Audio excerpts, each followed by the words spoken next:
Hey, how's it going, everybody? Welcome to another beautiful Sunday evening. We got a lot of new stuff tonight.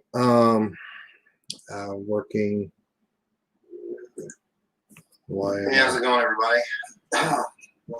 Yeah, there we go. Let's get rid of that. Let's stay here and chit chat for a minute. We are going to have Randall Smith as a guest. As I say that, I'm going to hit that. Click the link. Do it again. Copy the link. Paste. Sorry, guys. Give me 2 seconds here. All right, so I'm waiting on.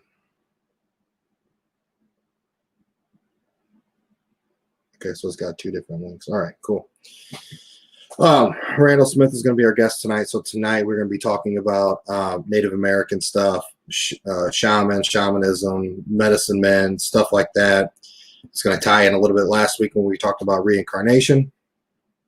So who we got on here? So Mama Brent. Mama, what's up? Brent, what's up? Miss Melinda, what's up, sister?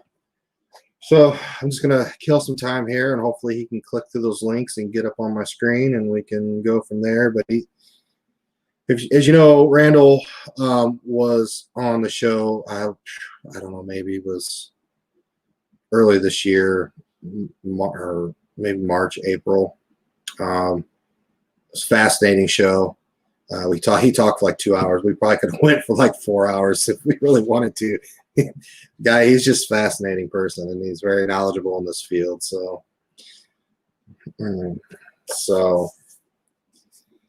what's up, Tracy? So I did find out some information from last week. I said I was going to look into the Native American history on my dad's side, being my grandmother. I found out that, so my grandmother is part Native American. Her would have been, okay, so let me look at my notes. Hold on. So it would have been my great grandfather. So she is from the Wee tribe, which is around the Terre Haute area, Wabash River. And what they found out was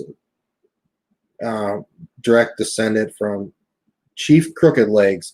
Now, down at Terre Haute, there are plaques talking about the Wee tribe, talking about the French coming in, the Americans, them pretty much just giving them the land and then moving on, type of thing. It talks about Chief Jocko. Not sure if it's the same person. Need to look into it a little bit more. And how that relates and trickles down, being 1, 2, 3, 4, 5 generations above me. Am I like 0.005% Native American?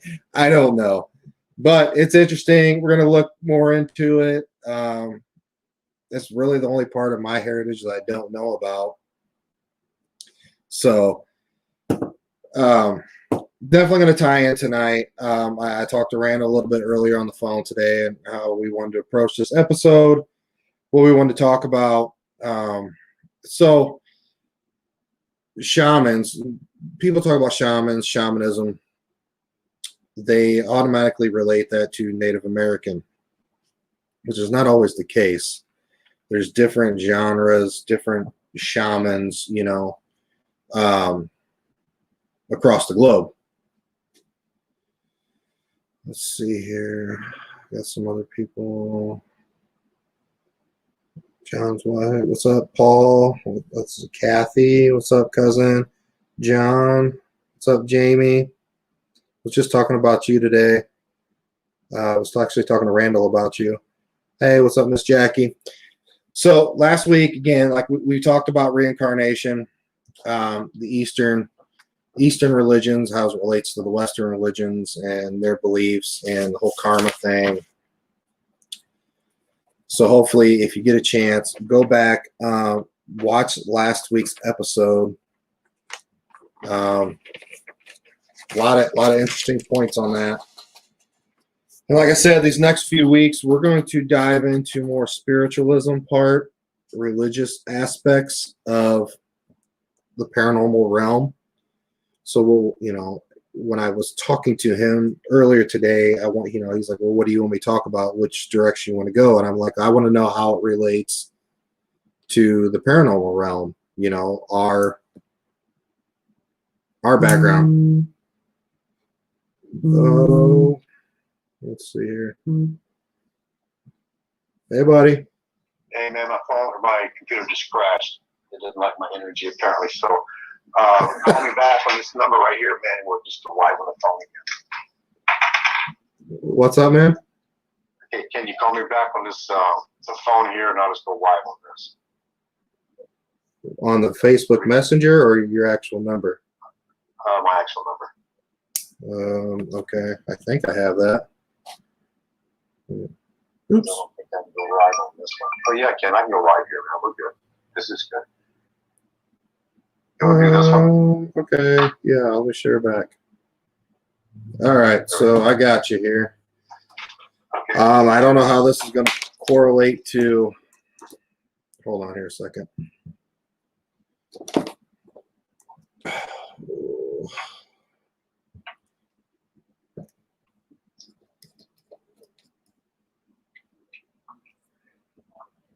Oh, tighten up here.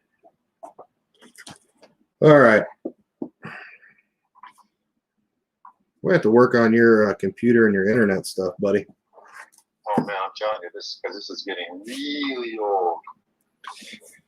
All right. So let's see who else we got on here. What's up, Miss Regina?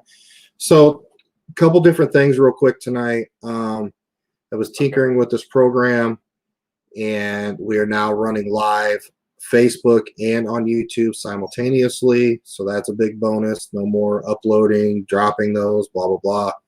This just allows me to go ahead and stream, at the same time. Cool. So we're going to have to do a phone. So, say hello, Randall, to everybody. Hi there. How's everybody? So I don't know how. Can you see my screen? Yeah, I can see your screen. Can you see the comments? I cannot see the comments. Well, I can barely see the comments, but I definitely can't see me on there. All I see is a big blur. Okay. That's okay then. Yeah, I don't know how to at this point right now, because we're on Facebook Messenger, so I don't know how to translate that to this. Call me back on my regular phone. You can call me back on my regular phone if you want. I'll give me your number real quick and I can call you on yours.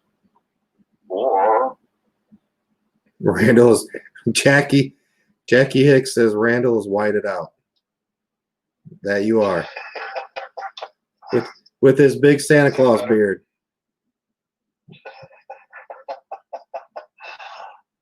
Look for him every Christmas morning dropping presents off to you. That's right, man. That's right. Now, this is fine. Can everybody hear Randall? Click somebody in the comments, say yes, no. Turn the brightness down. Okay.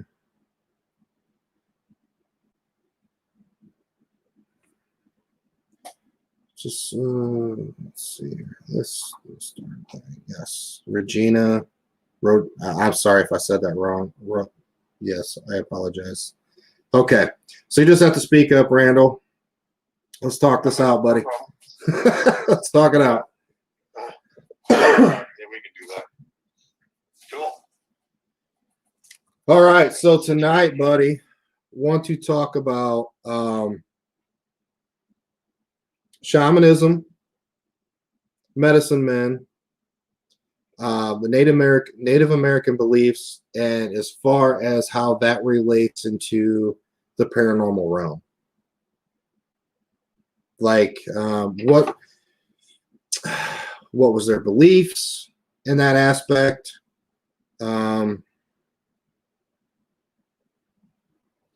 You know, we'll start from there. We'll start from there, I guess. Okay.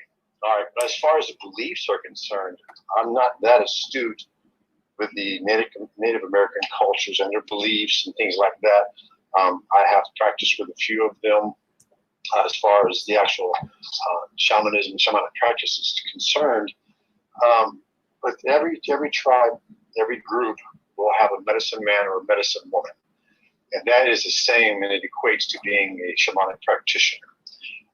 We've also been called witch doctors, and things of that sort too. That would be by Louisiana people down south, and just Africans and places like that. They call us witch doctors. Yeah, I mean, it's basically all the same.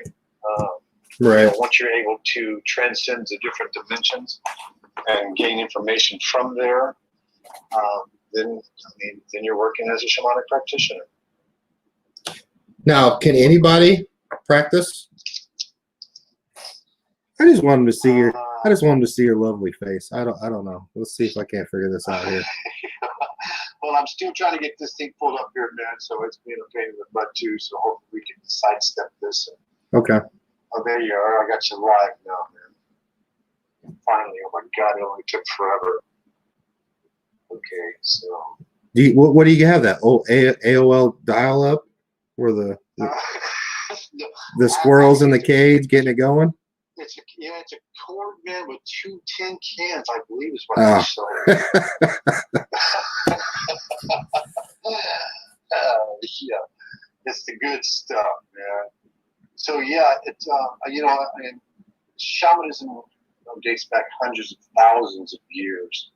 So they always went, the community and the tribe always went to a shamanic practitioner or their witch doctor or their medicine man or any of the above to get information for sicknesses and illnesses, because they believe that all illnesses and sicknesses are due to spiritual matters.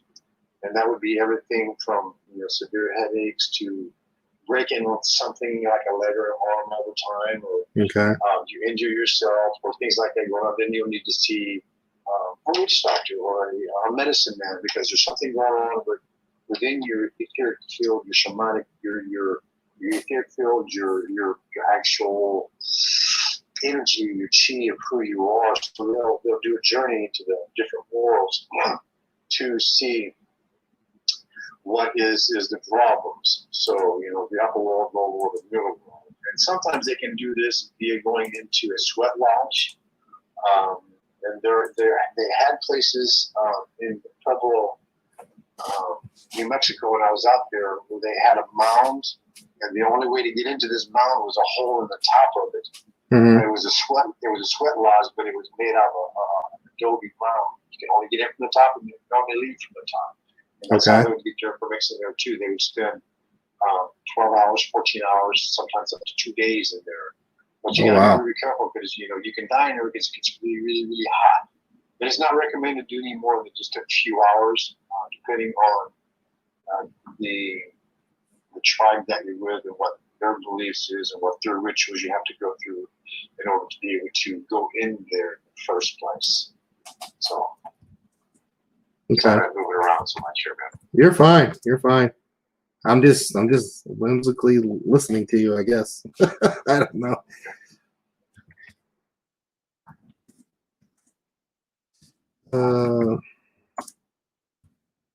So I'm on live now. Okay, this keeps moving around on me. What is the deal here? It's so slow. It is so slow. It reminds me of the person I was behind in the line today at the store. At the grocery store? Yeah. Take forever. Come on, man. All right. Now let me go on. So I guess we're here. All right. It is what it is. Which link did you click? I'm on the Old World Paranormal Society on Facebook. Okay. Did you click the live? Yeah, I hit it and it kept putting me back to the front page here. It wouldn't let me go anywhere else on this cheap Dell computer. Let's try this one here again. Yeah, because like if you click the video to like just watch it, like watch somebody's live video, and then like how you see people's comments coming up, and then you would just click that link. But I don't know why it would keep booting you out. I don't either. I just hit where you said it, and it's booting me right out of here.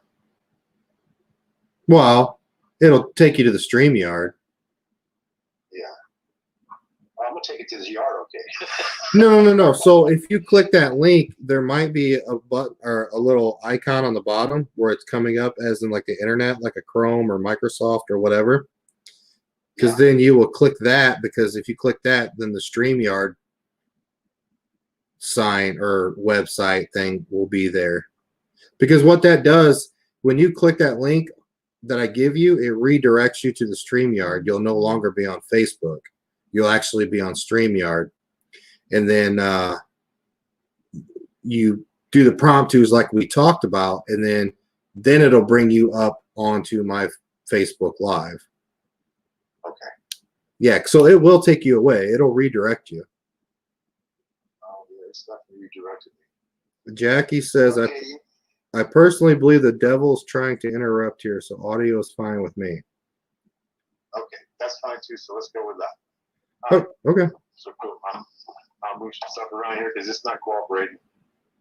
That's fine. Okay. Maybe I'll have to go remote next time. Hi, Jackie. Nice to hear from you. Michelle, I don't know what you're saying. She says maybe I'll have to go remote next time. I don't know.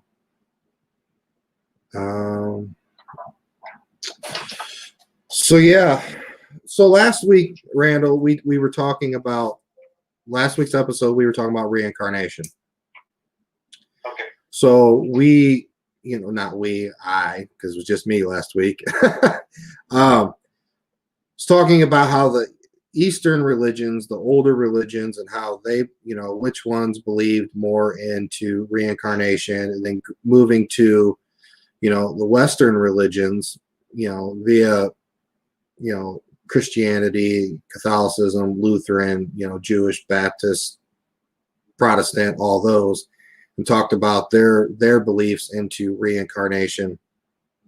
So we spent all time last week, and then I didn't really dive too much into the Native American part of it because I knew we were going to talk about it this week. So if you could, I guess, spend a few minutes talking about that. One, what's your belief in reincarnation? And if you have any light or anything to shed on the Native American side of it. So two-part question. Yeah, reincarnation, I definitely believe in that. There has been study after study after study after study done on reincarnation, and too many facts pointing to the fact that it does happen as opposed to not happening. There was a doctor named N. Stevenson from the University of Virginia, and he had written extensively on reincarnation. He's got case study after case study of people coming back being different, being different people and remembering parts of their past lives. And ironically, the University of Virginia, where Dr. Stevens is from, there's also another doctor there that had studied me for about 15 years or so for my near-death experience. So it's kind of ironic that they're in the same place, and they know each other very well. But anyways, as far as reincarnation, I definitely believe in reincarnation. To think that we come here just this one time to get everything right, it's kind of hard to believe that. Right. There's too many levels to emotions. Your feelings, compassion, hate, jealousy. You just got so many things that you need to learn the different ways of responding to and not responding to people, and so on and so forth. So there's a lot of lessons to learn with each emotion that you have. And if you get it right in one lifetime, it's great. I don't believe that at all. And as far as the Native Americans, I believe they feel the same way. They refer to it as Great Spirit. And they know that they will come back and usually come back to their tribes, things like that. And it seems to be a lineage of practices also like the East Indians, they believe in reincarnation also. Get on any website and see that. And the same thing with the Native American Indians, they believe basically kind of the same as far as reincarnation. Because everything is a cycle, everything is cyclical. So it might take you, 500, 600, 700 years to learn, just one part of your lesson. So that's why you have to keep coming back, And ultimately, the goal is, to become like gods. They need, and things like that, which we consider, kind of supervisors, managers, and things, so on and so forth. Because there's different, I'm trying to find here, man. There's different titles and things to all spirits that go over there. Some are healers, and some are teachers, some are just guides, and so on and so forth. So you can't get it all in one lifetime. That's why there is reincarnation. And then, you had karma on top of that.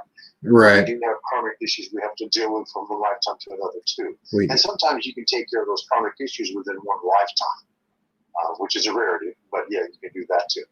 Yeah, some of those Eastern religions with the whole karma aspect, they talked about how whatever you did in that lifetime, as far as good, evil, bad, would dictate where or what you became on your next lifetime.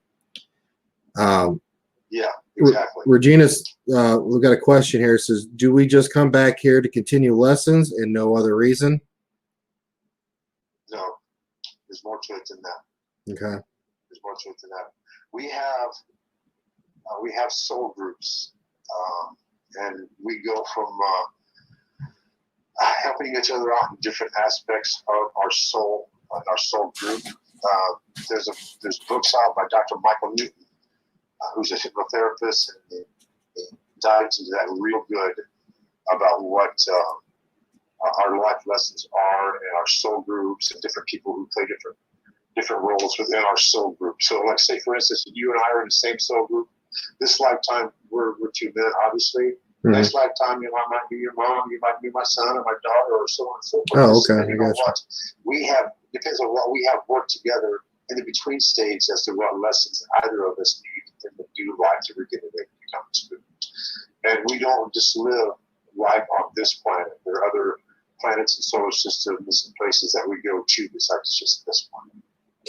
Yeah, because one of the big things I talked about last week is, when everybody passes away, let's say you're with a loved one that is passing away. Okay, so it's a little bit of a process. So you mentally always think that, okay, once this person passes away, they're going to cross over, they're going to be with their parents, or maybe the brothers and sisters that have already passed away, and et cetera, et cetera. But when you really think about it, it's okay. Who do like you just said, you probably, when you pass, you go back to your soul group or whoever initially from the beginning. I don't necessarily think if I pass over, if I die tomorrow, I don't think I'm going to go and see all my grandparents from this lifetime. It might be other, souls. I mean, so. Well, you will recognize them from this lifetime. And then they'll take on the form that they have at that particular moment. Okay. Spirit. And the reason for that is for recognition, that you'll recognize them, and it helps you in your transition from this plane to the next plane. That's why they come to see us. And like I said, and then they'll take on the form as to where they're at in their involvement. It could be white, could be yellow, could be red, could be orange. I mean, just any of the colors, in that spectrum there is usually what they'll portray themselves as. Everybody's white. It's just the different hues of white. Right. It could be green, it could be red. But that depends on your soul evolution. And then when you go into your groups, well, first of all, you have the life review. That's where you experience everything that you've ever said, done, anything to anybody. And then after that, you go into the different dimensions where you will receive healing for whatever took your life in this particular dimension. And then at that point, when you will meet your guides, and they'll take you to the places where you will know what information you should have done, what you shouldn't have did, and so on and so forth, as far as the lessons learned in this lifetime. And then you'll either get the option of taking a break for a bit, or coming back into a new body And you and your guides will, basically not sit down, but you guys will go over 3 or 4 different options for you to come back in as far as the lessons are learned. And before that happens, you will go into your soul group, and then whoever needs the most lessons or whatever, or you guys will all get together and have kind of a powwow, and you decide who wants to be what to each other, and so on and so forth. And then when you come back is when you have the reincarnation state. But you can't get to the point where you don't have to reincarnate anymore. And those people would be like Mother Teresa, Gandhi, things like that, as to where their options are, you don't have to come back anymore if you don't want to. So the one statement I have is in regards to karma. It says that after the soul fulfills its destiny and learns its lesson and becomes enlightened, it reverts to a divine status or absorbs into the divine all. Does that make any sense to you? Yeah, it does. But we are still individual aspects of the creative force. We will still have the personality that we have, and that's how we distinguish ourselves from everybody else within the spirit world, our personalities, and that goes from lifetime to lifetime to lifetime to lifetime. But as far as coming together as one universal, no, we're still individual. Okay. We're maintain individual until a higher head says it's time to, come together as one. But I don't see that happening. Obviously, a lot of people follow astrological signs. Yes. And some people believe that you come back 12 times as each astrological sign. So we talked a little bit about that last week. I don't know how much I really believe into that, to be honest with you. I don't believe it's more than 12 times. Okay. It's more than 4. It's definitely more than 12 times. It might be 12 times per sign. Until you learn what you were supposed to learn. Absolutely. Yeah. You have to. It's just like suicide. People who commit suicide. There's no such thing as hell. I don't believe in hell. Okay, so in a suicide, you're almost brought back into another physical body immediately. Really? Between worlds for a quick stint, because you didn't learn what you're supposed to learn in this lifetime. So almost automatically you go right back into another body. Unless your guides say, okay, we need to do something different here. Do you think that each lifetime that you come back, you have outs? Yes. Like, so when like I can name 2 or 3 near-death experiences in my lifetime. So let's say that this lifetime of mine is not going the way it was planned, and that one of those near-death experiences was one of my outs. Well, I decided not to take it and move forward with it. I mean, does that? Yes. Absolutely. Yes, I've had several. I've actually more than several myself. So, we're all given a lot of opportunities to leave, and depends on where you're at mentally and spiritually, if it's your time or not. If you feel that you still have more time, then I think you have the ability to stay. I've oh my God, dude, I've had so many, it's unbelievable. Right. I'm surprised that we're still talking. So, yeah. But I know that my job is not done. I know my purpose is not done. I still have a lot of work to do. So that's why I'm still here. And I know that's why you're still here too. With things going on now, the climate and everything, spending light work is there can be is what we need. Yeah. Somebody said, could it not be that the reason that was needed to learn was the process of suicide? Like, that was the learning in that lifetime, was to go through the process of the suicide, obviously the depression and everything else that led up to it. Yeah, there are understandable things about suicide, and there are forgivable things about suicide in the spirit world too. If your body, and if you've been in a wheelchair or laying in a bed for 20, 30 years, and you don't feel like there's any need or whatever, I mean, that's an excusable suicide. Yeah. You won't have to come back and have to redo things like that. If you're not given any choice, then I don't believe you'll have to come back and redo it. But if you've had so much, you can't take it, and you eat a bullet or take some pills or whatever the case may be, you're gonna have to come back and redo that again. Because you has options. We all have different options of ways out. It's just a matter of you got to go inside. The greatest and the biggest journey in life is going inside, not out there, but inside. And being able to make that journey, you can realize a lot of different things about yourself and who you are and what you are. If everybody had an easy life, we wouldn't learn any lessons. Right. Not everything is easy. It's how you handle things that makes the big difference in the world. Somebody said, do you have a bright light above your head? Was there a light above your head? Well, thank you. I appreciate that. Yeah. Well, I think what they were meaning is if you have a light that's above your head, maybe that's why you're so blurry. I don't know. Yeah, I just moved. I scooted over a little bit. Yeah, but back to that Dr. Iva Stevenson. I did talk about him last week. Did you? He found over 3,000 examples of reincarnation. With talking about birthmarks and birth defects corresponding to wounds on deceased people.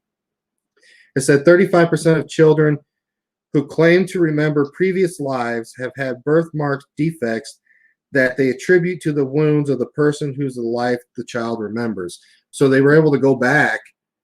So they took the whole account of the child, have a story and the birth defects, and then how said person died in that story, and they were able to trace that back to whatever that child was talking about was true because they were able to back it up. So he said 35% of those they were able to find that were legitimate. I believe that wholeheartedly. I had a dream. I was probably been, I don't know, 35, maybe 40 years ago. I've had it a few times. I was a little kid, and I'm looking through a window. It's an old saloon. So I'm looking in the window, and the window's open probably about that much. So I'm peeking in the window, and this guy turns around and he sees me and he shoots me. He shoots me in the mouth. Okay. I've got a birthmark right there. All it is one white spot on my tooth. And I've got nothing else, and I've got throat issues. And after I had that dream, it's like, that's why I have that mark on my tooth. Interesting. That's why I got that mark on my tooth. Now my daughter, she's got a birthmark on her chest and one on her arm. She hasn't said anything about it yet. We talked about it a little bit, but she hadn't had any recall as far as past lives are concerned. Brent, I don't know how to do that. But as far as the birthmarks and things like that are concerned, yeah, absolutely believe that wholeheartedly. So I got a real quick story. Okay. Okay. So, when I was 2 years old, my father was involved in an accident. He was trying to close up a gas station south end of Fort Wayne. So he was in a rush, hit the shelf, and a gun fell, hit the floor, shot him in the head right here. The bullet went, hit the skull, flew all the way around to the back and lodged into the back of his head. He survived it. He was paralyzed on the right side of his body.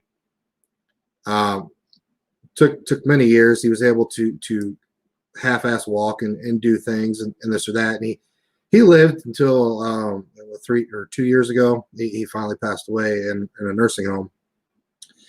What's crazy is I remember when I was, my early 20s. I had a vivid dream. The Chase Bank there on St. Mary's in State Street, they had this huge walk-in ATM thing, and in the dream, I felt being shot in the head and hitting the concrete and laying there forever, but waking up, but still having like the bullet hole in my head. It was just really weird. It was really vivid, and I could feel it.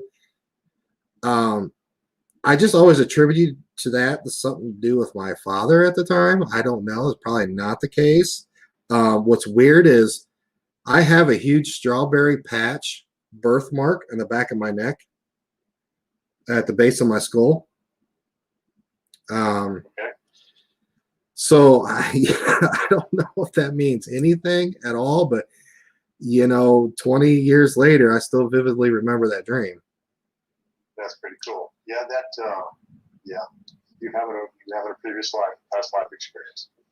And if it wasn't, did he pass before you were born? My dad? Yeah. Did he pass No. I was 2 at the time when that happened. He passed away almost 3 years ago. Almost 3. Okay, that's right. That's right. So. Okay. So he's the one who got shot in the head, correct? Yeah. Okay. So it sounds to me like you had an empathy type of situation happen to where you guys are so connected that you experienced his wounds. When I do healing sessions, I can experience the wounds of people from past lives, previous lives, and things like that too. So it sounds to me like you experienced a present empathetic type of wound yourself from your dad because you guys were so close. Oh, okay. That makes sense. So, I guess, so when you were talking about the reincarnation as far as the Native Americans is concerned, you said that they would always come back to their own tribe. Yeah, most of the time they come back to their own tribe, kind of like the East Indians do within family members and their society. They're part of society too. But yeah, they do. They also believe that their medicine men and women are handed down from generation to generation to generation, which it is. So in that aspect, they believe that past, let's say the grandfather was a magical medicine man, was very powerful, and then all of a sudden they got a granddaughter who's born that is very magical and very powerful. But then they would assume or presume that he reincarnated back into her, which would probably be correct. That's kind of the way that they believe things too. And there is an initiation in the Native American culture for doing medicine men, medicine women, and things like that. It's quite extensive. So I think most people, when they hear the word shaman or shamanism, they automatically assume it's Native American. Yeah, most of the time they do. And that's not really the case. No, it is not the case. It absolutely is not the case. There are shamans on every continent on the planet. There's a lot of common threads with each of the shamanic practitioners. They use the drum to be able to facilitate healing and also to travel to different dimensions, the upper world, the lower world, the middle world. And if you notice, if you see any pictures of different shamans from around the world, that almost all of them either have a rattle or a drum. And, 90% of them have drums. The drum, at beating between 6 to 8 beats per second, you can facilitate an out-of-body experience and be able to go to different dimensions, either the upper world or the lower world or the middle world, by beating the drum 6 to 8 beats per second. And with the proper training, while you're in those different dimensions, you should be able to retrieve soul pieces, wounded pieces or parts, bring in new healing to, let's say if a person has a bad knee, Excuse me. You can bring back a new elbow or bring back a new kneecap or a new knee or a new leg or whatever the case may be. And it works. It really does work because you can blow that stuff into somebody and the healing will facilitate and make for a very speedy recovery. Now, when you cleared my house, did you use a drum or was it a rattle? I used a rattle. It was a rattle. Okay, I knew you had. Yeah, I couldn't remember which one it was. You had one of them. Yeah, most of the time when I do clearings on people's houses, I use a rattle. Okay. That is kind of because I've had a few, actually more than just a few people kind of, call the police and things like that because there's this guy walking around out there beating the drum. So I kind of try to be incognito, man. So I got this little rattle that I'll hold in my hand and I can walk around and just kind of shake my hand and people don't think too much about that. They think, oh, he's got 2 reps or something. Right. Anyway, so I'll just walk around this little rattle and I shake that and do what I need to do as far as, the mind alterations are concerned and be able to travel and do what needs to be done. So how to be incognito with a little rattle. Yeah, I remember. Well, obviously we left when you did the clearing here, but when I had Joe Meeks here, I was here during the whole process, and I remember he was doing doing some stuff in the middle of the backyard, and all I kept thinking is like, oh my God, my neighbors, what are their thoughts right now? You know, because this is something you don't see every day. No, it's not something. Can I do a real quick story for you? Yeah, go ahead, man. I was hired to do a cleansing like what I did for you, and it's on the southwest side of Fort Wayne. So I'm out and I got my rattle. I'm walking around the house, you know, and just rattling around. And the neighbor lady calls the lady who owned the house that I am doing. This house belonged to. She was rented out. Oh, okay. So the renters hired me to do the job. So the lady that called, the owner lived right next door. And she calls and says, "I don't know what this guy's doing out here, but I swear to God, if he, I don't know. She's freaking out and just laugh. It's so funny." So after I was all said and done, she called me and we both laughed about it for a little bit. But yeah, people can be a little crazy and think you're crazy, man. So yeah, it's kind of funny. It's kind of funny. Yeah, I think that all the time. Like when we go out to clients, you know, houses, and we're walking around the property and we're walking with camera and IR lights and this or that and doing whatever. And, you know, it always runs in my mind. What are these people thinking? You know, what are the neighbors thinking what we're doing? Are they going to call the cops because we look like a bunch of weirdos? But, you know, I'm like, hey, I have permission to be here. So. Yeah, same here. You know, I've had that several times. But you know what? It's to the point now where I don't really care. I mean, I'm hired to do a job. I go in and take care of business. You know, and we'll go from there. If they have a problem with it, then I mean, they have a problem with it. It's no big deal. But cheers, humans. So one of the things we talked about on the phone earlier, a couple, I wouldn't say misinformation, but some things that, you know, people talk about. So when I was talking about my friend Jamie and going down to Seven Oaks, and when she presented it to me, yeah, I was leery because I'm leery. Like when we go on investigations and Michelle or Molly talk about, you know, possible Native American stuff on you know, on their property, I'm like, you know, my hackles kind of get raised. I'm like, I don't know how to approach this, you know,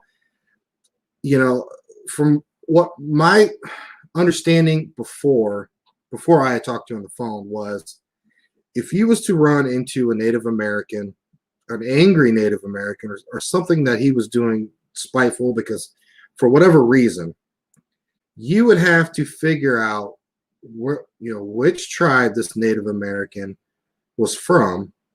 Then you would have to find a medicine man / shaman or priest or whatever they use in that tribe, and hopefully they'll help out to get rid of said Native American entity. So I know we talked about a little bit of this on the phone, so if you can like indulge everybody else in what you told me. Okay. Most of the time they don't like to go outside of their tribe, but there are situations and circumstances where they have to.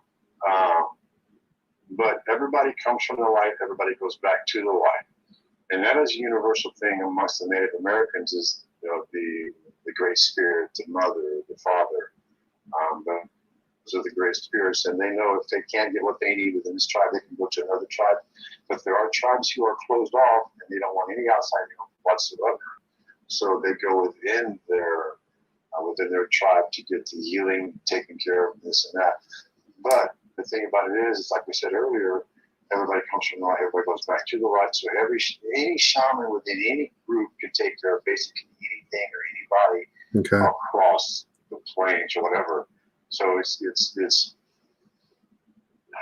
there definitely are some who do not want to go outside of that, but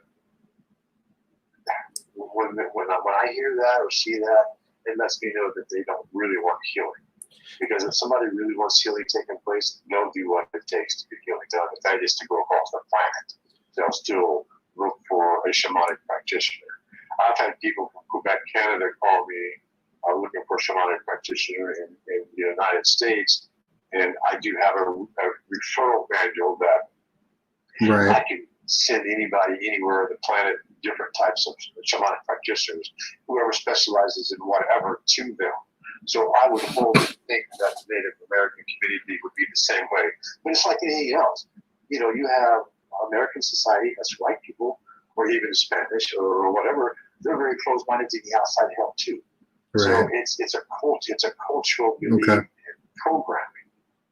It is not an actual factual thing that really needs to take place. Because like I said, if somebody wants healing and they want it bad enough, they'll go outside of the circle to get it. Now you said any shaman would be able to rectify the situation. Why is that different than having a medium or somebody else go in and do it? Why is it that a shaman would be able to handle pretty much any situation versus, you know, let's say, I can't believe I'm going to say this, psychic medium, even though it's two different people. There's psychics and there's mediums, or you could be a psychic medium. But anyways, why is it that a shaman can do pretty much everything in that aspect?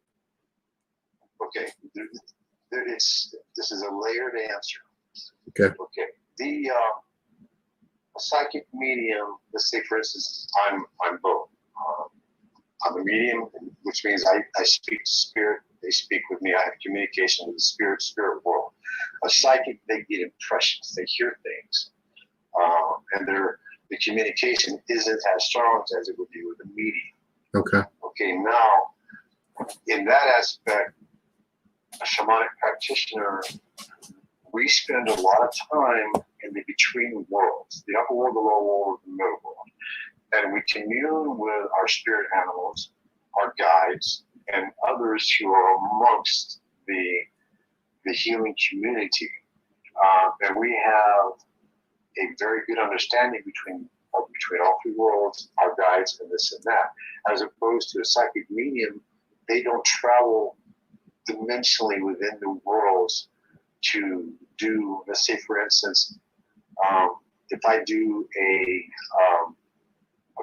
cord unraveling or a curse unraveling, I've got to go into your etheric body, go into your spirit world, trace your spirit. I have to ask it permission to show me what took place that causes the problems that you have today. And then I can go in with the help of my guides. I'm just a hollow bone. I hold space. Right. So we go into this timeline and we do a tracing to find the root cause of the problem.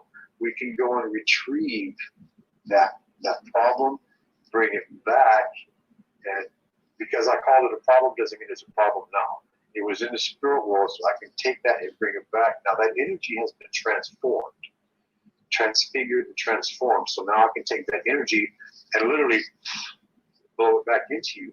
And when I blow it back into you, healing has taken place. Not only the trauma has been removed that caused your soul piece to leave, now that soul piece is back, now you get a chance to regroup and reform who you really are and be able to grow from that point on without the trauma and drama bothering you anymore, as opposed to a psychic medium not being able to do those types of things. I wouldn't trust a psychic or medium to be able to do those types of services for me unless they have been trained in shamanism. Okay. In shamanism, you are taught how to be able to navigate the dimensions, navigate in the between worlds, to trust your guides, to trust what you're seeing and hearing, and to know the different signs. If you get signs and things like that pop up in front of you while you're traveling these dimensions to gain soul pieces or bring healing back. So there are signs that will pop up and you have to pay attention to them. Like for instance, I was doing a retrieval for a young man and I had this figure jump up in front of me. This figure jumped up in front of me and attacked me and it ate me. Okay. Then when it was all said and done, he threw up and I came out. And when I came out, I was whole again. The illnesses and the ailments that was bothering me before this are no longer bothering me at all because that cleared and took care of the problem.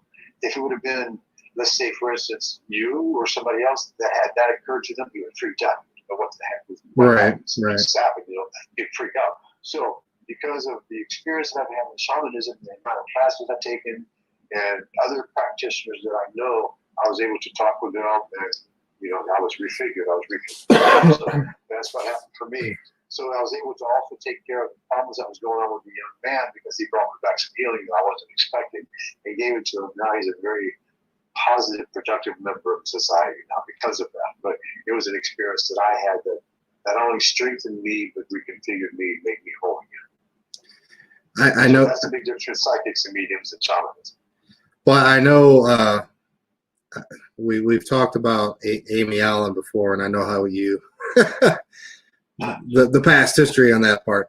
Reason why that question came up, because like if you obviously watched her show at the end, you know, and she's telling her clients what they need to do, like, well, you need to get a strong physical medium.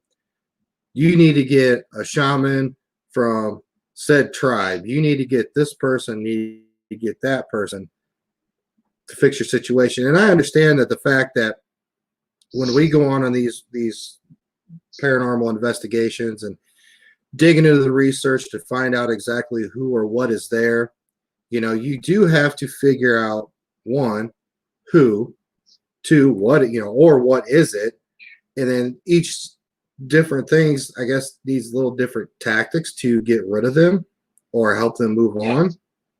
Yes.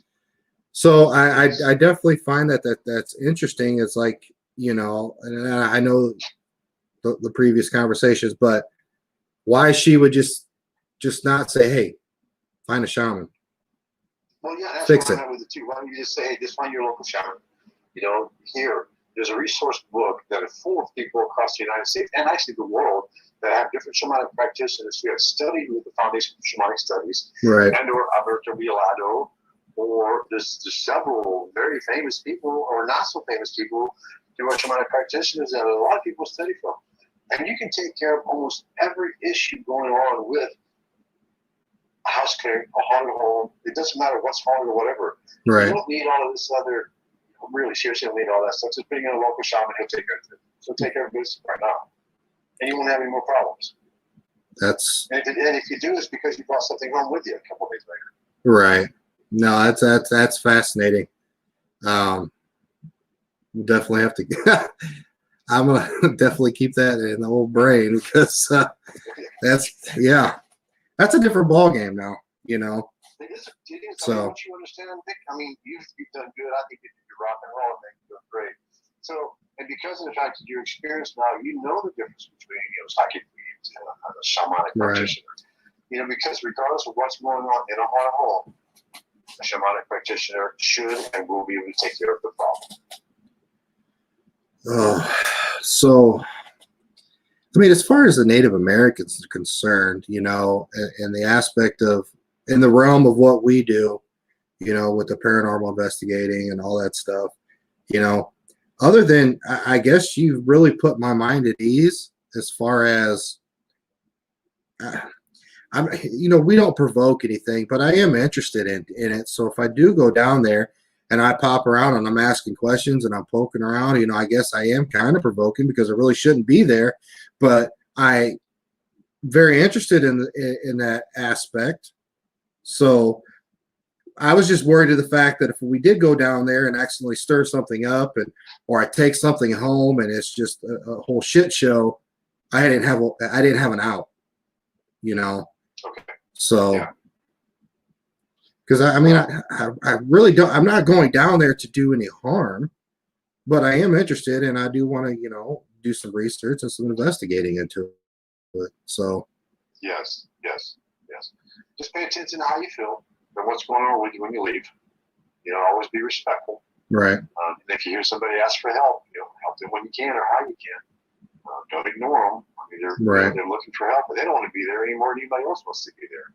And you know, when I come across places where there's spirits have been there for 100, 200, 300 years, I mean, come on, my heart breaks for that. I mean, it'd be like losing your kid or something, you know, or losing a mom or dad and not being able to see them for forever.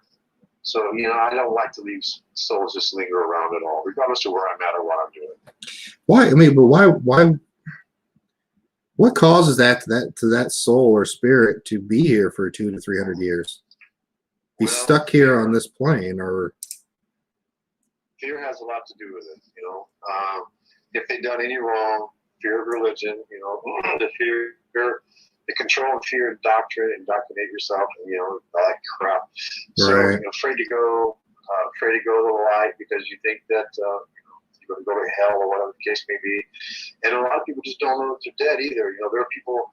I did a battle scene 20-something years ago, and there were 500, 600, 700 people who crossed over, and I would say 80, 85% didn't know they were dead. They were just reliving the same thing over and over and over again.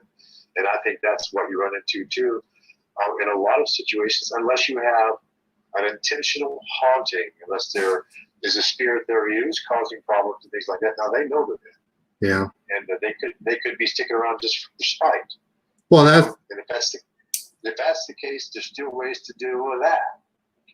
Yeah, I could see that with a typical person. But my thing is, especially on the Native American side, and it's how spiritual they were and knowing about the afterlife and and what is the Great Spirit and this or that. Why would they stick around? Why would they still be in a spirit form, haunting or doing anything like that, even on a Native American property? I don't understand. So because if you said I struggle with that too, Nick. I just can't figure out sometimes why they're here. And I've asked several times, and I was told one time to stay here and protect the land because nobody else is. And I had done a place over off of Highway 33 and Carroll Road.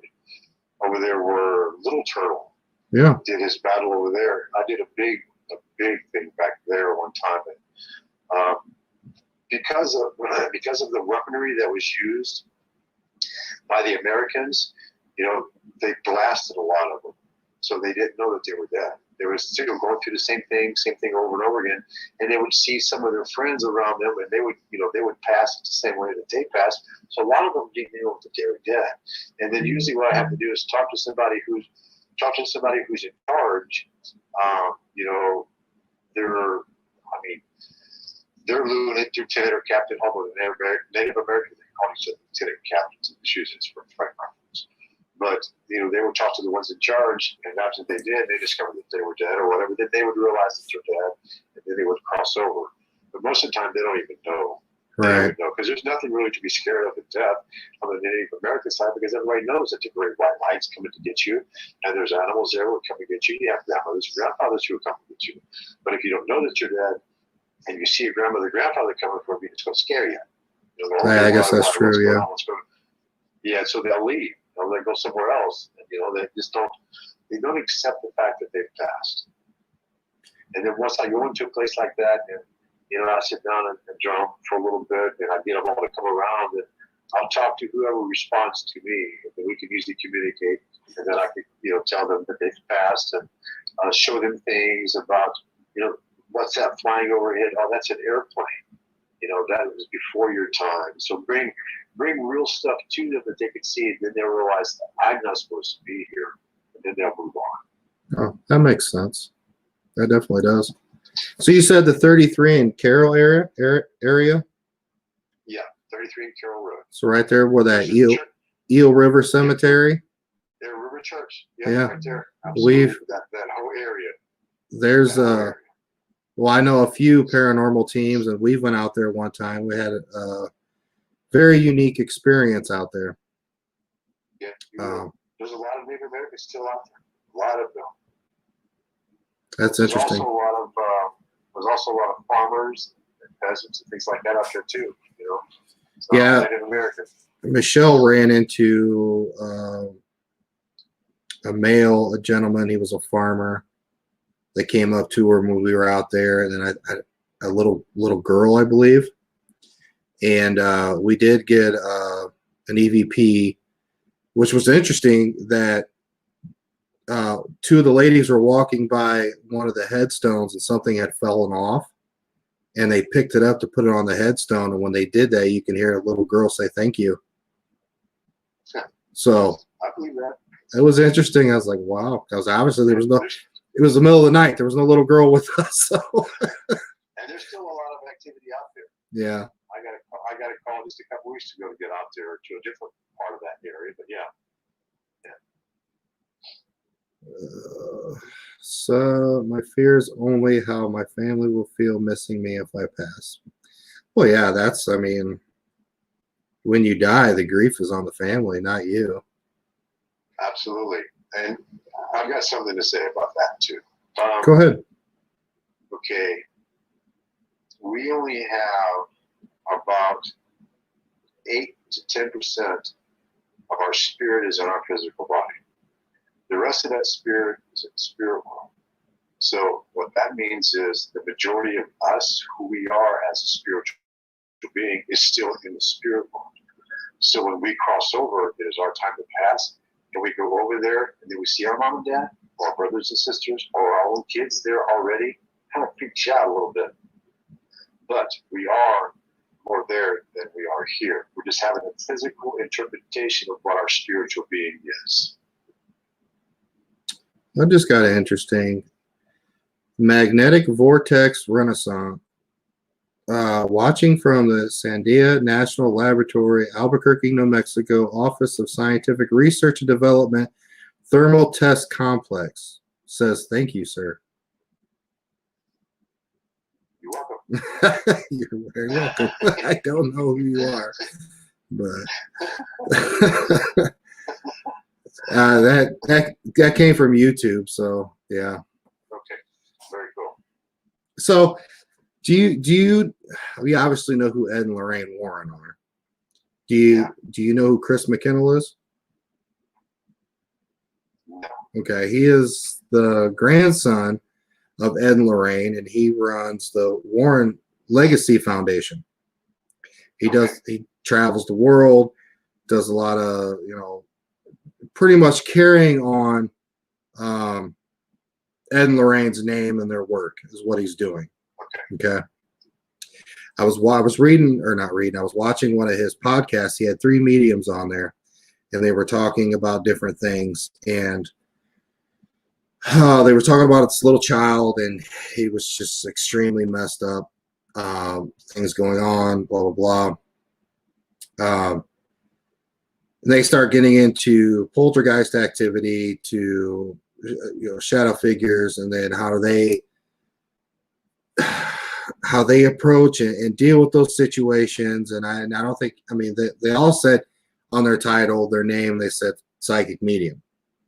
So I chimed in and I was like, well, for me, as far as dealing with something negative, and I was explaining to him, I said, poltergeist activity is 90% of the time is created by a living being.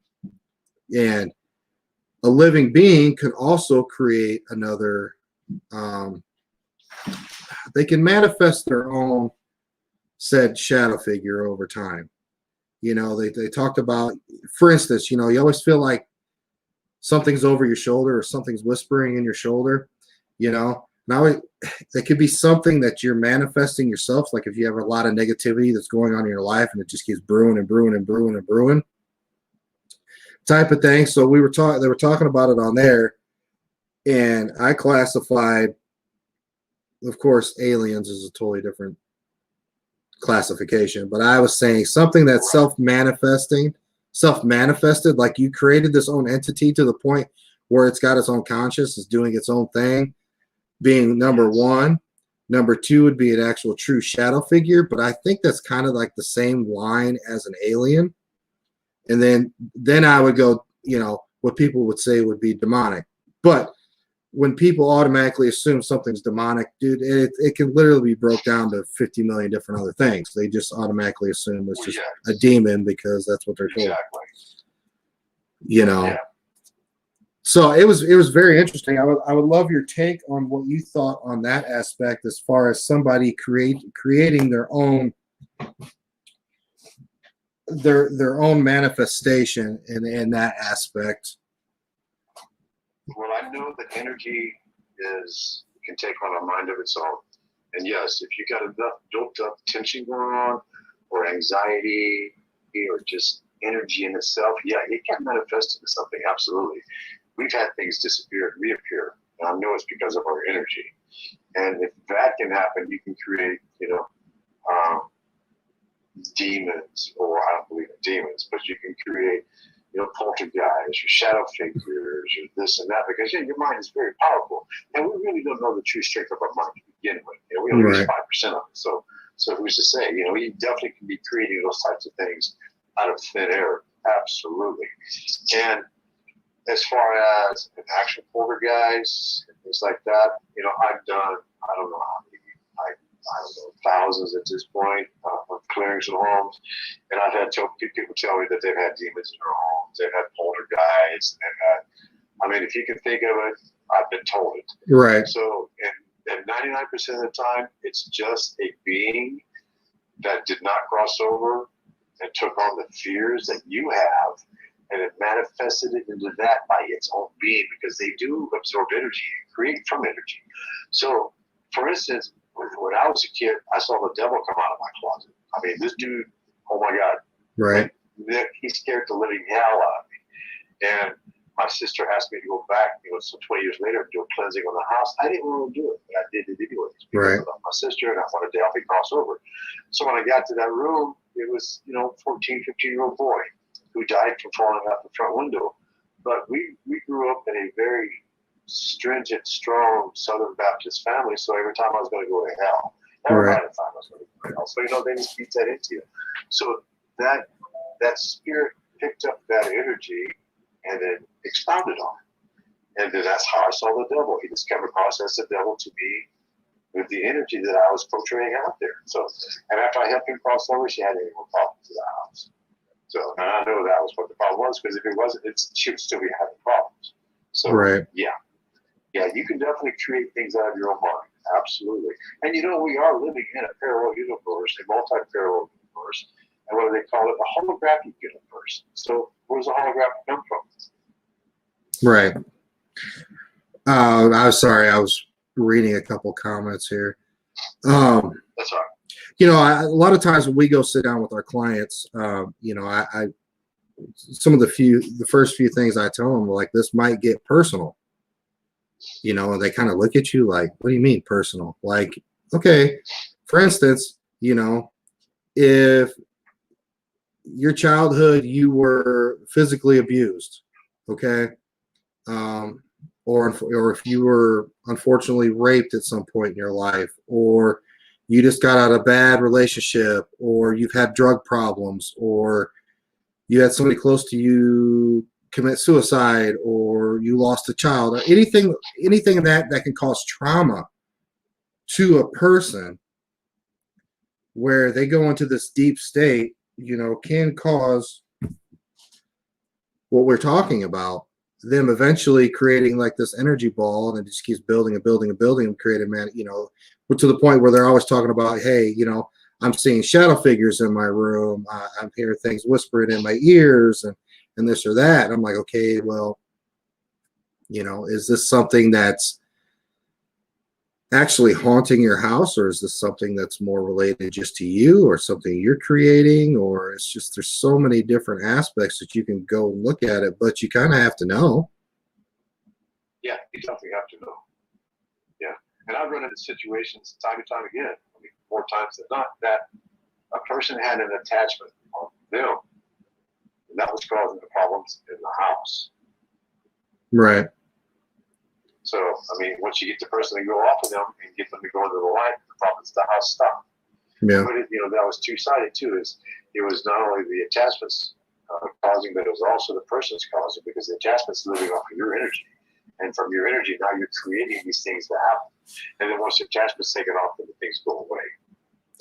Yeah, what these people, they need to understand is they have more power themselves in dealing with it than I can give anything for them. Absolutely. We are sovereign beings. We have the ability, we have the ability. We're sovereign beings. I tell everybody almost all the time, I can't walk on water unless it's froze. Right. That has nothing to do with anything, so everybody can do what I do. It's just a matter of pay attention to what you're hearing, what you're seeing, and what you're feeling. Don't let anything come into you. Don't let anything stick around you either. Have it cross over. And there is help out there. There's help. We have spirit guides, and I know everybody gets sick of hearing the spirit guide type of thing, but we have guides. and they do the work. Basically, all you do is you're a hollow bone, you hold space, and they help them cross over and so on and so forth. But yeah, you can definitely create out of your mind. If you think it enough, it's going to happen. It's like anything else, you know. That's how people manifest things in their life all the time. You think it, it's going to happen. You know, you want to win the lottery. Think about it. Think about it. You're going to win the lottery. You know, if you want a new vehicle, think about it. Think about it. You get a new vehicle. So if you continue to think about these shadow figures, now you're creating them. If you think about poltergeist, and you watch all these TV shows all the time, now you're going to create that environment too. So, you know, that's kind of how I see those things. But yeah, it's all energy. All right, I got a couple comments here. It says when you're dealing with beings, parentheses demons, whose intellects is so far beyond your own, I don't think it's safe to assume that they have your best interest in heart. No, anything like that does not have your best interest at heart, obviously. Take it from... It's sorry, but it's very rare. I mean, it's very rare to get a situation like this person is describing right here. Because those beings usually go to a different planet, or they got better things to do and come back here and cause havoc amongst us people. Right. They're all reptilians who are causing some problems, you know, but for the most part, nah, that's hard. Yeah, no. So his other one says, take it from someone who knows fully of gravitational time dilators, temporary transversible wormholes, and Planck portals. I'm assuming, I don't know. I don't know anything about that stuff. So once you bang a drum 6 to 8 beats per second, your spiritual mind leaves this and goes out there. Now you're in the wormhole area. Now you're in the dimensional area, and things go in and out, and come to and from. So, yeah, go lay down. Absolutely. Go lay down. My dog's up there just going crazy and barking. Go, Izzy, go lay down. And then his last comment, interdimensional beings you speak of are used in experiments here daily. So I mean, everything this person said sounds fascinating. I'd love to learn more about that. It's magnetic vortex renaissance. I don't know. I'll have to check into it. Now that you've got the Large Hadron Collider that happened, and they're continually doing that now. Right. It's opening up more wormholes and more dimensional. And just who knows what they're bringing to us now? I mean, who knows? Yeah, really, who does know? I shared a few things on the group page about time travel and stuff like that earlier this week. Oh. So yeah, I mean, I don't know. I mean, as far as let's go back to the Native American stuff. Everybody thinks they're more spiritual than everybody else. I think what it is they're more in tune to it. Maybe. No. Not anymore. Not anymore. If you asked me this question 100 years ago, I would say yeah, they are. But they have as much technology and they have as much stuff as we have going on here too. And they have.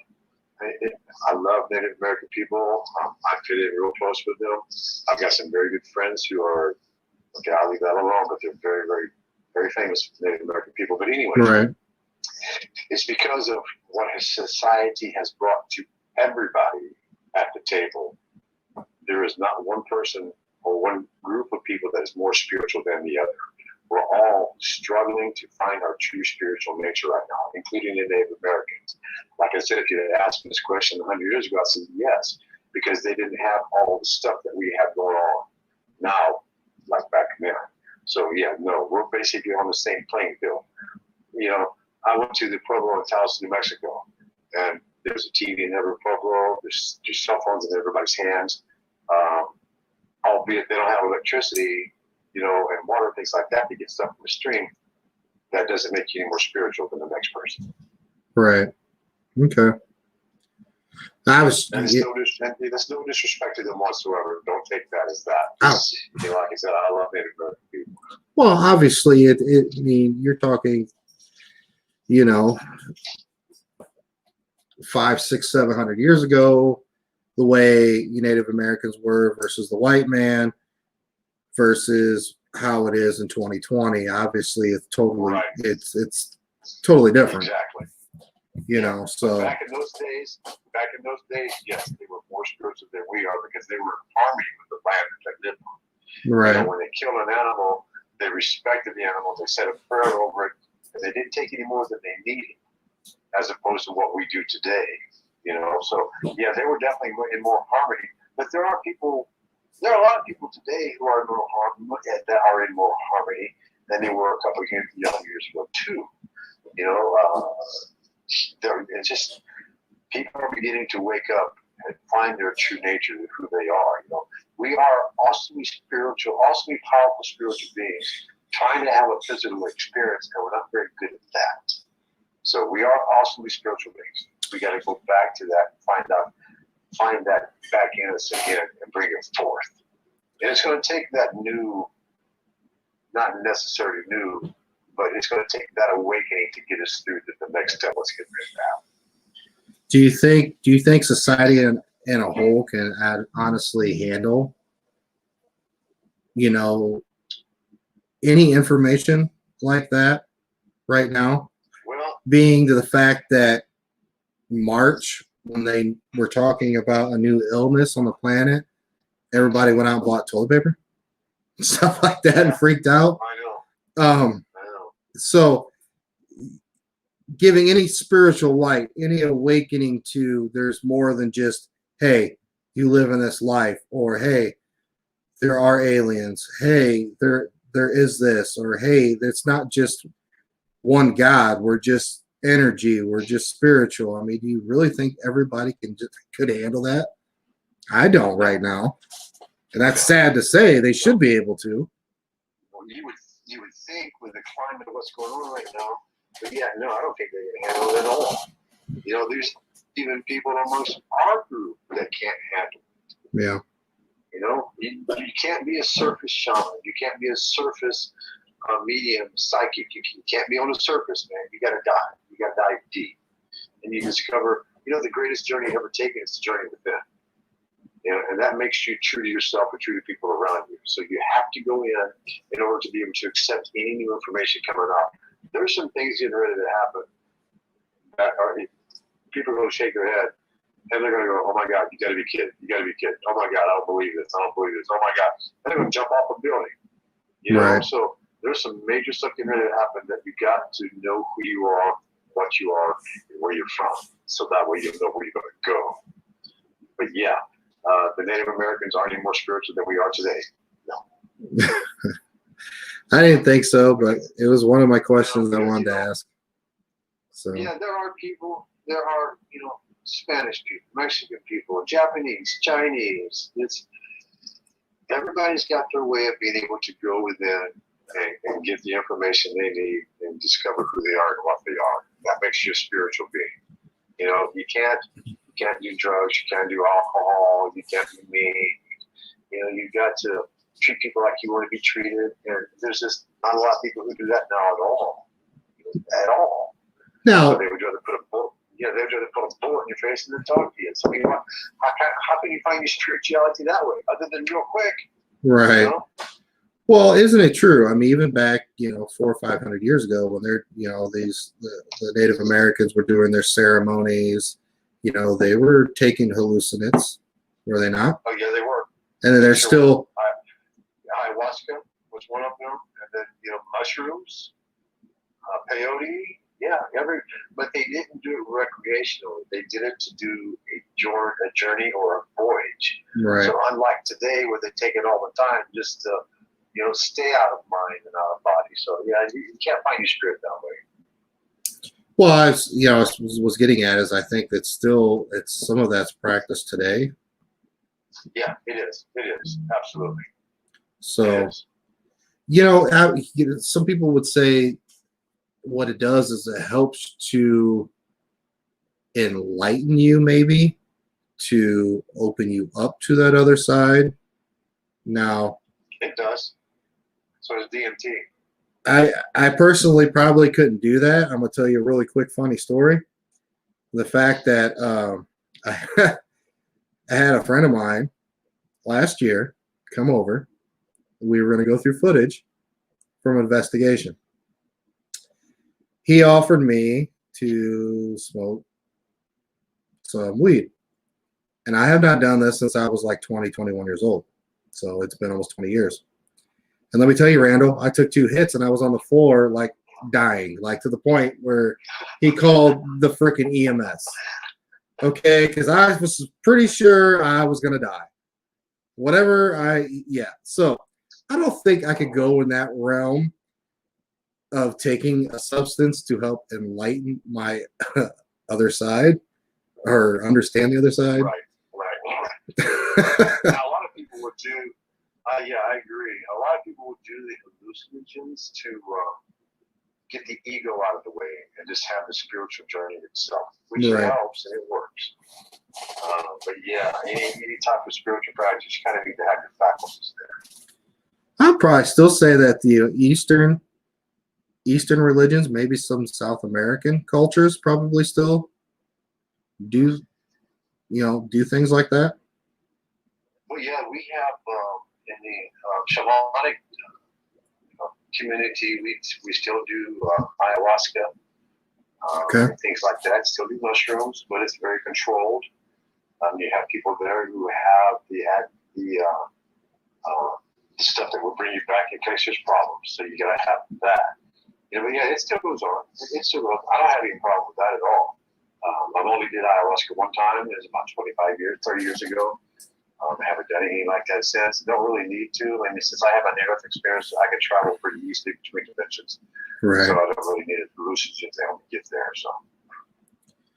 Does anybody else have any questions for Mr. Randall? Questions about these topics that we're talking about. Don't ask for a reading. Don't ask for this or that. Don't ask. Okay? Well, this is a Q&A session, not a reading session. Yes. You want a reading from Randall? You message him. You set up an appointment. Don't ask me that stuff on here. It's hard enough to get him on the damn show. So, I'm just kidding. Yeah, I'm busy, man. I'm busy, man. Do you think with all the turmoil that's going on, and obviously 2020 is just one of the best years ever. Oh man, do you think that this is something that we should be paying attention to? Now, I'm not talking about like the Book of Revelation stuff. I'm not talking about the end of times, but something coming that we should be aware of. Yes, absolutely. Behind every trauma or drama or catastrophe or whatever you want to call it, like what's going on now, there's a much bigger picture. There's a much bigger picture going on now. I don't want to get too political at all, since we're on the spiritual subject. Right. That's a whole nother episode, Randall. Oh my God, that's 2 or 3 episodes, man. But there is so much going on behind the scenes right now that would cause some severe problems. Yeah. I mean, worldwide, if people really realize what was going on behind the scenes. And ironically enough, people are beginning to wake up to the fact that now there are more missing children being found all over the place, everywhere, right, from every country on this planet. And that's part of what's going on here. But yeah, there's a much bigger picture. We call this the smoke front. Yeah. Because of what's going on behind the scenes. So, you got to be able to clean and clear stuff without everybody knowing it, because, they'll cause sheer problems and you can't get your job done. So they got to do something to keep people tied up and in their homes and things like that for the other stuff to happen. So there's a lot bigger picture going on. Well, is it possible that you could get a few of your shaman buddies and head to Washington, D.C. and clear out that damn Capitol building of all those politicians? Well, I would think I would rather do that in my backyard. Yeah. Safe and secure here, not to worry about it. We can't astral project. That's not a problem. Right. But I would rather be able to do it from my home backyard. So one of the questions I got, Michelle she's got a question for you. She said Joe told her One of her guides was a Lakota medicine woman, or a witch. She says, I'm feeling disconnected from her. How or why has that stopped, and what could I do to reconnect? Okay, take some blue corn, some individual blue corn, and go out in the woods. Give thanks for what they have done for you in the past. Give thanks for what they're doing for you now. Give thanks for what they're going to do for you in the future. Make a reconnection and give an offering to them. Okay.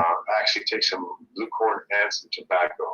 Not from a cigarette. You can get some Real little tobacco from somewhere and to go out and make an offering. Then you should be able to reconnect with them again. A lot of times, if you've lost connection with one guide, there's another guide coming in. So this guy has basically done what he needs to do at this particular moment, and another guy's getting ready to come back in or come in, period. So it's kind of one of those, I mean, what's really going on here? Is it because the guide is not secure now? That's not the problem. There's probably another guide coming in to help take care of something else that is needed too, along with this guide right here. So give thanks. And then, like I said, give thanks for yesterday, today, and tomorrow, and things will straighten back out again for you. Do you think in her case, since, she spent the last 3 or 4 years, working on her craft, something, obviously she's taken a lot of your classes and studied underneath you. Do you think that this said, maybe the spirit guide was there to help her get started, get her going, and then maybe now her like you said, her whatever she was here to do is done, and now this next person is coming to help push her the rest of the way. Yeah, and what most people need to realize too is just because it's a guide doesn't make it all knowing. They have specialties. It's like we do. We have specialties. So our guides have specialties too. So you've got a specialist that came in, did what needed to be done, introduce you to this, and bring this person into your life, yada, yada, yada. And now, okay, my job's done. I'm going to bring this guy here, and he does a little bit more than I do, and his specialty is this field. So let's bring him in and let him take care of this. And then when he's done, let's bring somebody else in over here and let him help you too. So it's an ongoing process. As we grow, our guides grow too. And our need for different guides also grow. And it might get to a point where you're going to be using 5, 6, 7 guides at a time. When the healing sessions, when I do a healing session, and when I say I mean my guides and myself, I'm just a hollow bone. But when I do a healing session, I ask for all of my guides, and I work with about 40. So it takes me just a few minutes to go through everybody, and the animals and stuff that I use, and so on and so forth. And they have their specific jobs for whatever is needed at the time that the healing session is taking place, or clearing, or whatever the case may be. So our guides do change, and they do stay with us, but they do come and go, but they will stay with us. Just not predominant as another one. Does that make sense? Yeah. How can just a normal person connect with their guides, or how do they even know they have? I mean, you have guides, but how does just a normal person? Do you have to get in contact with somebody that can figure that stuff out? Somebody that's like you, or somebody that's like a medium, to help them figure out who would be their spirit guides at that time? Okay, just a little instruction basically is about all that is needed. Okay. I like to go in threes.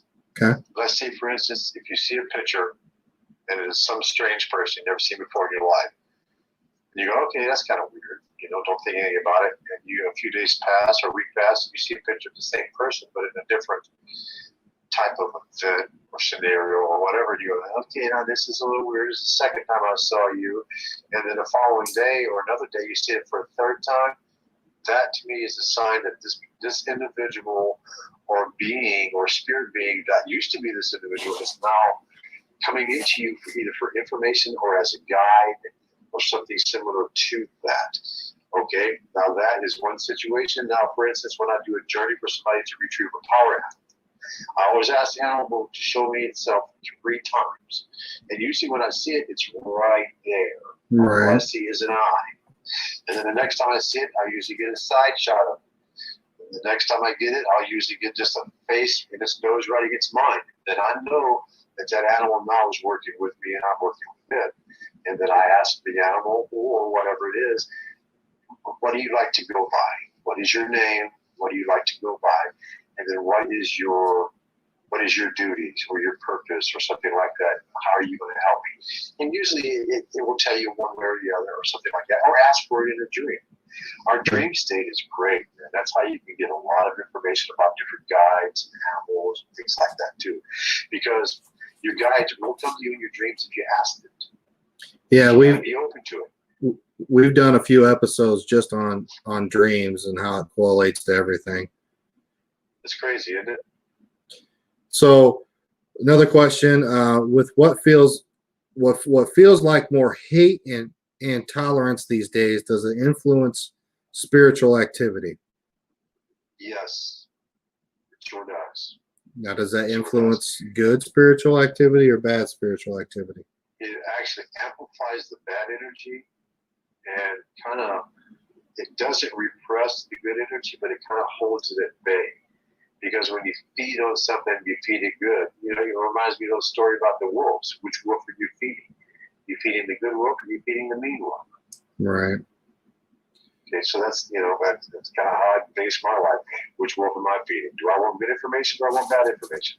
Well, if you're online, man, you're going to get inundated with the bad stuff. It's all to it. You know, it's all to it. Hey, do you know why the Amish don't have COVID? Because they don't watch the media, right? They don't have a TV, man. They don't have a TV. Yeah. So with how I just lost the damn question I was going to ask. Sorry about that. No, it's fine. The universal. So you said you look for signs, specifically look for signs of things in three. A lot of people believe in a lot of universal numbers. A lot of people say deaths come in threes. Look for things in threes. Is that what you're kind of getting at, because everything's in the form of energy, or that I'm just totally off? Energy, and yes, and everything works in the Fibonacci sequence. 3, 6, 3, 6, 9, 1.618. Everything works in the Fibonacci sequence. So everything's circular and it goes in trees. Okay. 9 is the number of infinity. It's not 8. It's number 9 is the number of infinity. And 6 is unity, and 3 is universal. It's all one. If that made any sense whatsoever. No, makes sense to me. I just want to know your thoughts on it. So, that's what I'm thinking. People ask me all the time, they're like, "Oh, you ghost hunt?" And I'm like, "Well, sure, if that's what you really want to call it." But they really have no idea. And I didn't have any idea or any clue getting into this, what all was involved. There's so much involved. We actually got a reply, and I'm going to ask you, this is going to be a two-part question. So one of our devices we use is called the OWPS, and it has an eternal dictionary in it. It's got like 5,000 words in it. We use it as a communication form. Is it concrete proof that we are communicating with a spirit or entity? Absolutely not. But it's sometimes we get direct answers to our question, from our questions to it, and it gets you to think, and then you kind of look back at all the words and you kind of try to put something together. But what was I don't remember the question, but it actually said metaphysical was what was the answer. And we kind of looked at each other like, wow, it's never said that word, never came close to anything in that realm. It was pretty neat to actually have that come through. My other question to you is, and we've been debating this a lot lately across the paranormal field. I've been talking to other teams and stuff. With the route of us trying to go on these investigations and communicate, I still feel like the old school method is the best. A digital recorder and a camera. Obviously we have all these fancy gadgets here, but none of it really gives us concrete proof. It's nothing I can really show the client to say, hey, your house is haunted. You know what I'm saying? Yeah. I mean, and Michelle says this to me all the time. She's like, I just wish you could see what I could see, because you wouldn't need all this equipment. And I guess that would be the same thing for you. You don't need anything. You can just walk in and You're like, oh yeah, so and so's in your house, and you got this in your house and this in your property. Yeah, I don't have that advantage. I got to find some type of other evidence. That's okay, man. It works still. You know, the owl is a pretty cool device. I don't have one, but I've seen it. I've seen it several times. It's a pretty cool device. And yeah, you know, because you can put on a white channel on the radio, and you can pick up spirit that way too. Yeah. And you can pick them up on a DVR, or not a DVR, but a little handheld recorder. Yeah, you can pick up spirit, absolutely, and you know that. Yeah. So, and does it make it 100%? But to us, it does. Right. To every other guy, no, it does not. You know, I don't need that device, but it's nice to hear it too. Just lets me know that I'm not crazy. I'm not crazy. I do hear this stuff, you know. So yeah, it works. I love this stuff. I think everybody needs to be doing it. But my only problem with that is help crossover when we see them. Right. And we've said that before. It's no big deal.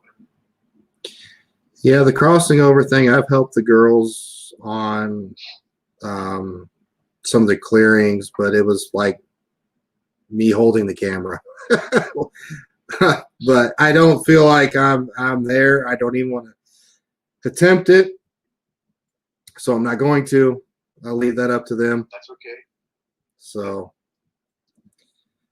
but Michelle said so. After Randall told me what to do, I heard running water. Wow. So I don't. Means you're in the flow. She's in the flow. She's in the flow. TC Trixie Davis says everyone has different abilities. Well, yeah, Absolutely. I choose to ignore mine. I did too. I don't anymore. Which is crazy. You know, it's just people tell me all the time, and I'm like, no. And I'm not, you know, I'm perfectly happy with what the path I have chosen. You know, that's fine, man. There's a path for everybody, bud. You're happy with yours. I'm happy with mine. That's all that matters. As long as you can do your job and do it well, you're doing good. The curiosity kills the cat. Yes, it does. So, and I remembered my question. This is probably my last question for you, but this is going to be a very intent question, because this is the question of all questions, Mr. Randall. Okay. This is why every paranormal investigator does what he does. Okay. Are there rules on the other side preventing the living of understanding the other side, being death and what happens on the other side? Why is it that we get communications like, what's your name? My name's Paul. How did you die? I was murdered. Or did you live in this house? Yes. You get answers to stuff like that. But when you ask about the afterlife, you don't get no replies. Hardly ever. So most of the time, why that is, Nick, is because the spirit that you're talking with is just a little bit above the dimension where we're at. So they don't know of the actual afterlife. All they know is the dimension that they're in. Okay. And that is considered the blue-gray world. And they're not privy to higher knowledge. But they are privy to knowing if I'm coming over to help them cross over, or you're going to do something, or somebody else is going to do something. They are in tune to that energy on this dimension, and just at the fifth dimension. But any farther than that, no, because they don't know about the afterlife, only where they're at this particular juncture in their lifetime, in their spiritual life. Guess that would make sense, because they never crossed over to know. No, they did not cross over. They're still on this dimension, or you wouldn't be talking to them. That's true. Yeah, now if you were to hypnotize somebody and take them to the between states, now you can get information on the afterlife. Interesting. Not, but you can't until then. Yeah, because the spirits that we're dealing with on this physical dimension, they're still in this physical dimension. They haven't ascended to the other dimensions to be able to gain information and bring it back to us. Are we really supposed to know? Are we really supposed? I mean, yeah. We are given amnesic blocks when we're born to so that way we don't remember our past lives and our karma and this that, because it's for us to discover. We're in this dimension to discover who we are and what we are. And there are people who can get into your Akashic records and see timelines and things like that, but it only gives you a small glimpse. The only way to really know is to be hypnotized and go into a different dimension altogether. And you need this to be done by somebody very qualified to do hypnotherapy. right. You know, not for an hour, because it takes an hour just to get you out of your head. It takes 2, 3, 4 hours to do a proper hypnotherapy session on somebody to gain in between state knowledge. Wow. Wow. Yeah. 3 or 4 hours. That's, yeah. seriously, a good hypnotist. How long does it take you to fall asleep? Usually 5 minutes, less? Depends. Depends. Yeah, same here. I can fall asleep talking to somebody if I'm really tired, you know what I mean? Doesn't happen very often though, but yeah, most people it takes about an hour to go to sleep. Can you imagine what would it be like if you went to a hypnotherapy session and you had 1,000 questions and you just wanted to put you under, can't put you under, but he's talking to you in a real relaxed monotonous type of voice, and your body relax, and you hear something brings you back. So right. now you're at an hour, another half an hour to get you to relax enough to where you can actually just doze off. And at that point, now you're in the theta state. Now we can get information from you. This is what Edgar Casey did. He was a secret prophet. He would go to sleep for just a brief amount of time, and his wife would talk to him, and he would bring information back from that between state. He would bring information back from the higher dimensions of the spirit world, as opposed to in the physical dimensions of this world. So that's what he did, and yeah, you can get that information, but you have to be either hypnotized and or do it yourself. But as far as being able to, put yourself in a trance, yeah, you can probably do that too. But the information is hard to come by, and that's why you're not getting any accurate or any real information from a haunting or spirit or this and that. They only know what is going on at that time right there. They don't have access to the dimensions, just where they're at. So it's crazy. So really, the only thing I could do is help a person in their situation to relieve their problem of their haunting or their situation in the paranormal. We're probably never going to get the answers that we all are sought after as far as, what's next, what's in the afterlife, is there, Right. Now you can do meditations and things like that, and ask for insights in your dreams and your meditation. And they'll give you things that will make sense to you as far as your question about the afterlife. They'll give you those snippets here and there. But to be able to really access that information, you need to be taken under. Okay. You need to leave the physical, mental body and travel out and go to the higher dimensions in order to get that information. So where would you find a well-qualified hypnosis person?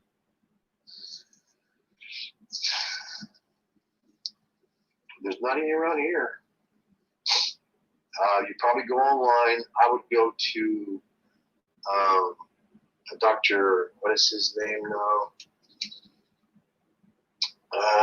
Dr. Michael Newton from the Newton Foundation. He's got he probably has thousands of hypnotherapists around the United States and Canada and Europe that you can go to.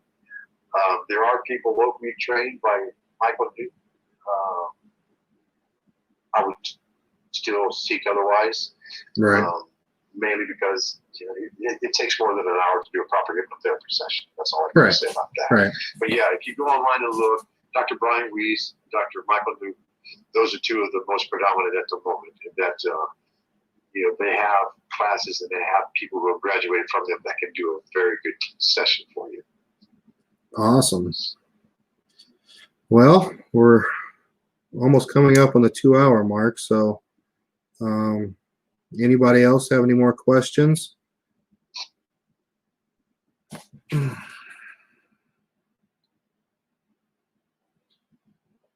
This thing runs so slow, like the comment section that's on my screen that goes through the app. It's such a bad lag. Like normally I would sit there with the phone and I would have it on my phone and that, people could comment more rapidly, when I ask a question, hey, well, but this, it just lags so bad. Yeah, I had an interesting dream last night. I don't know. It was weird. So I was hodgepodging around to a bunch of different situations. So I don't think I was really sleeping well, but I was doing something as far as paranormal investigating, and like I literally had this, like, it was like a witch-like figure shoot across the room and nail me in the stomach to the point where I woke up and I was like, ugh. Like I, physically said the word, and I woke up and I was like, "Holy shit!" So, How do you feel right now? oh, I feel fine right Right now. now. You feel fine? Yeah, I feel fine. You have any crazy pains or anything like that? My back hurts. Your back hurts? Has it been hurting for a while? Yeah, my back always hurts. My neck and my back always hurts. But the interesting thing was early yesterday morning, me and Michelle, one of our uncles, did pass away. So don't think that had anything to do with it, honestly. Well, I think maybe he came through to say, hey, let you know he was around, kind of a poke in the side to let you know, hey, I'm here. It could have been. But it doesn't sound like that to me, though, man. It sounds to me like you're excited to be attacked. Really? Yeah. Sounds like you're excited to be attacked. You need to have Michelle check you and see if you have anything on you. That's why I was asking how you felt. Well, I mean, I think I'm extremely angry. I've been very irritated the past 2 weeks. Now, I have not been on any investigation since August 1st. But you had this dream last night? Yeah, that dream was last night, yeah. Okay, yeah. It sounds to me like you're excited to be attacked, man. Wow, that's crazy. You should have Michelle check you and see if you can get it to move on. Okay. I will do that for sure. Yeah, I mean, I have weird dreams all the time, but it's like, I'll sit there falling asleep to one of the, the ghost shows on TV, and then next thing you know, in your dreams, I'm paranormal investigating with that person. I just don't think anything of that stuff, and I've had, other things where the last person I talked to or spoke to of the night or anything like that, I'll have a dream with that person in it, and every once in a while I'll have those crazy dreams where, and she's had them too, where me and her have been on investigating and she's been attacked on the investigation in her dreams and this or that. And I know she's more in tune to that side of things, all, in general, with what she does and with her dream state, she understands that a little better than I do. But yeah, last night that was a little weird, to the fact that, yeah, the last time that I had something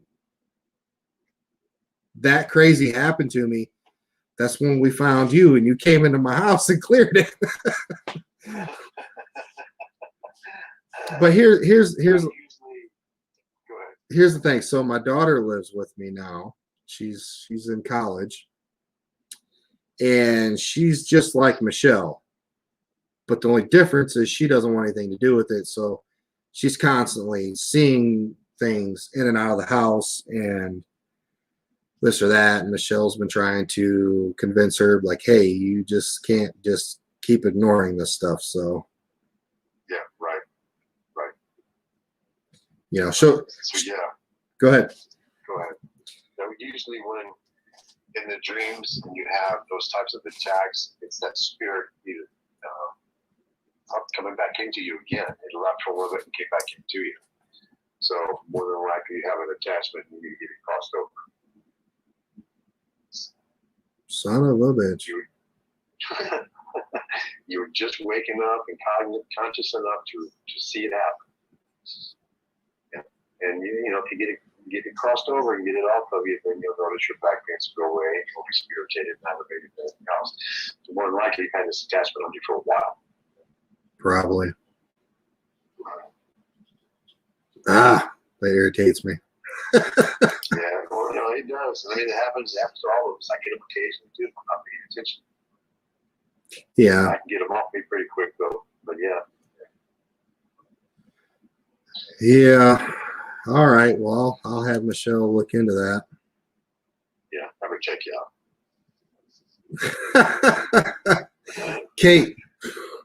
Kate says, I'm not sleeping there until she's gone. I just thought it was weird, you know, and it was the fact that it was a witch. It looked like a witch, like you would, like a prototypical, you know, you open a children's book type, look like a witch. That was just weird to me.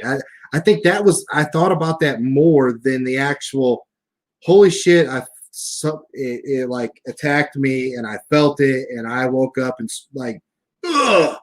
Not like scream, but like, you know, if you was to get punched in the stomach, you're gonna be like, ugh! You know. Right. Well, more than likely, the reason why that happens, so you would recognize it. That I wouldn't recognize it? That you would recognize it. Oh. Yeah, that you would recognize it, yeah. Gotcha. It happens in some of the strangest ways. A witch? Why a witch? Oh, I know. Okay, got it. Yeah, understand. So, yeah, it was a witch. Let you know it was her. Huh. Identifiable. They want you to know not who they are, but something that you would identify with, you know, which is warlocks, ghosts, goblins. Right. Somebody says, what if you have no dreams or memories of them? Is that significant? I would say you dream, you just don't have any memory of it. Right, you just don't have any memory of it. Absolutely. Yeah, I consider yourself to be lucky. Right. Yeah. You could be dealing with my situation, man. What are you bitching about? Yeah. Come on, you know, what's the play?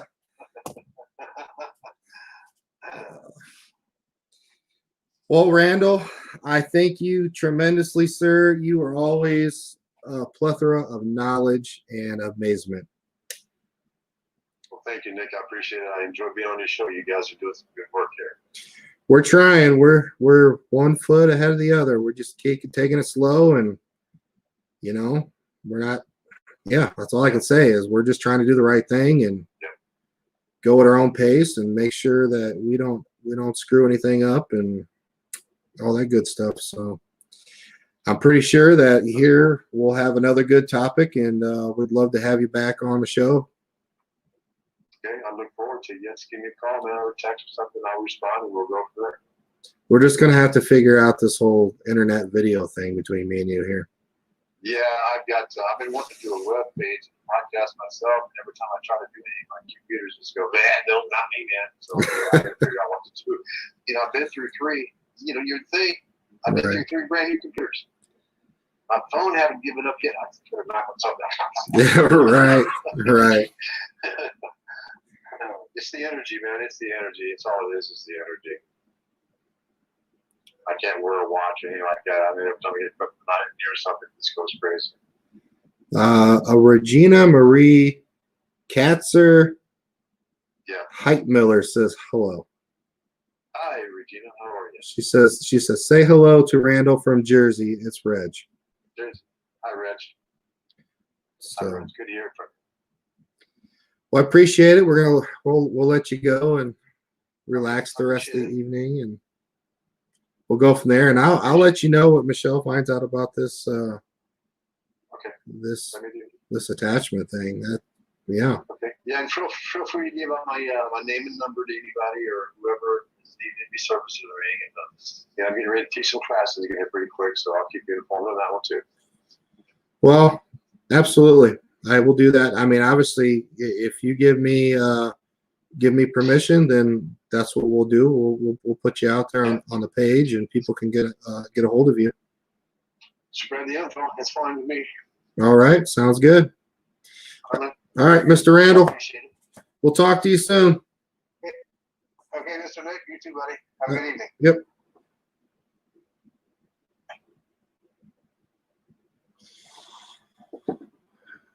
Well, I thank everybody for joining in tonight. I know it was a long show, but again, every time we get Randall on here, it's 2 hours. We could probably go for another hour if we really wanted to. Tune in next week. We're going to talk. We're going to dive more into the spiritual realm, always in the aspects that relates to paranormal investigating and research. If you get a chance, you haven't seen the whole podcast tonight, please get a chance, go back, watch it. This show is now being broadcast simultaneously on Facebook and YouTube. So if you get a chance, please subscribe to our YouTube page. It only helps us in the long run. Make sure you like, share, follow us on Facebook. Share. Helps us out tremendously, gets the word out. And the more people that know about us, the more that we can help them. So I love you guys. Have a safe week, and we will talk to you next Sunday.